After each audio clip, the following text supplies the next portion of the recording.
বিসমিল্লাহির রহমানির রহিম। আসসালামু আলাইকুম সম্মানিত ভিউয়ার্স, কেমন আছেন সবাই? আশা করি সবাই অনেক ভালো আছেন। আপনাদের দোয়া এবং আল্লাহর অশেষ রহমতে আমিও অনেক ভালো আছি। তো ভিউয়ার্স, সময় স্বল্পতা ড্রাগন চাষিদের জন্য এটা থাকবে, এটা কমন একটা কনসেপ্ট।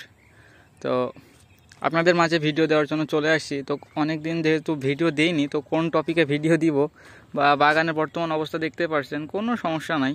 যে ছানবান ছিল কোনো কিছু কিন্তু নাই। দেখেন চেহারাটা একবার দেখেন, ফুল ফুটছে, নতুন ফুল আবারও চলে আসছে। হ্যাঁ, বাগানের অবস্থা বর্তমান কিন্তু অনেক ভালো। তো আপনাদের বাগানের অবস্থা কেমন অবশ্যই আমাকে জানাবেন। আর যাদের বাগানে দেখেন, আমাদের বাগানে কিন্তু নতুন ডোগার কোনো ভাব নাই। আমরা এই ডোগাগুলোকে কিন্তু সাইজ করে দিয়েছি, দিয়ে একেবারে ঠিক করে দিয়েছি বাগানের পজিশনেই, এবং অযথা কোনো ছোটোখাটো ডোগা আমরা কিন্তু বাগানে রাখছি না এই পর্যায়ে। আর যেহেতু আবহাওয়া অনেক ভালো যাচ্ছে, তো এই যে নতুন ফুলগুলো আসে, এই যে এখনও পর্যন্ত ফুটতেছে আছে, আরও নতুন আজকে বাগানে ফুল আসছে। আমি সামনে গিয়ে আপনাদেরকে অবশ্যই দেখাচ্ছি, আশেপাশে আমি পাচ্ছি না।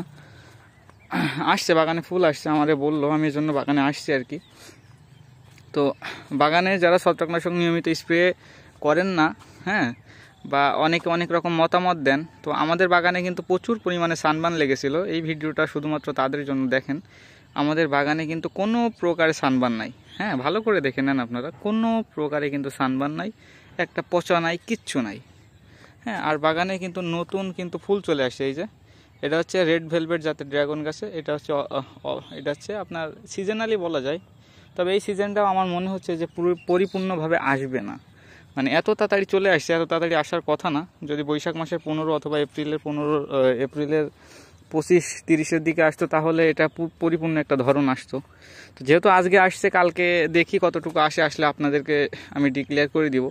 এবং অনেকে আমাদের যে ছত্রাকনাশকের পরিমাণটা, এটা দেওয়ার কথা শুনে অনেকে কিন্তু অনেক রকম মতামত দিয়েছে, অনেকে কল করে অনেক রকম কথা বলেছে। জাস্ট আমি চুপ ছিলাম, হ্যাঁ, যে একটা রেজাল্টের জন্য। তো বড় বড় ইউটিউবারগুলো কি বলছে যে ইপ্রোডিয়ান গ্রুপ প্লাস কার্বনডাজিম গ্রুপ, আর আমি আপনাদেরকে শুধু বলেছিলাম ম্যানকোজেব প্লাস কার্বনডাজিম।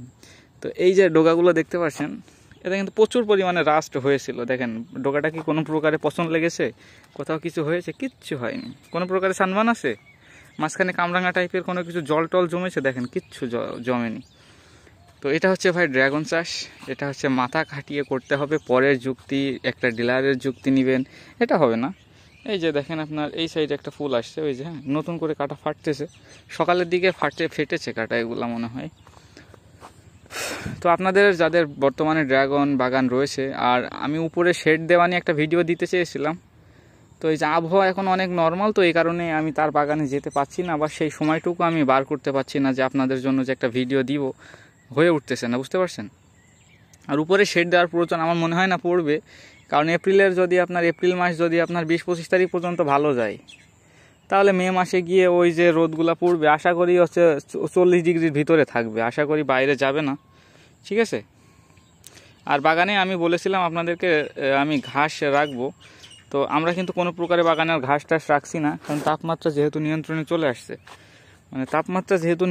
চলে আসছে, সেহেতু আর বাগানে কিন্তু ঘাস রাখার কোনো প্রয়োজন নাই। হ্যাঁ, আর এই যে তাপমাত্রাটা পড়তেছে, এই তাপমাত্রায় বাগানে যদি ঘাস রাখা হয়, তাহলে কি হবে আপনার, মানে আমার মতামত এটা, যে বাগানে কিন্তু ভাবড়ানো একটা গরম পাওয়া যাচ্ছে গোড়ার দিক থেকে, এইটা কিন্তু চলে আসবে।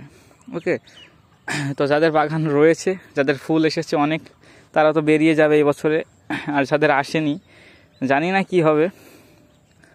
তো দেখা যাক কার বাগানে কি পরিমাণে ফুল আসে। আমরাও কিন্তু এটা দেখার জন্য প্রস্তুত আছি যে আমাদের বাগানে কেমন আসে। আমরা তো পরিচর্যা নিয়মিত করছি, কোনো ভালো রেজাল্ট আসে কিনা অন্যদের থেকে। তো অবশ্যই আপনারা আমাদের চ্যানেলের সাথে যারা যুক্ত আছেন, অবশ্যই কিন্তু আপনারা জানতে পারবেন।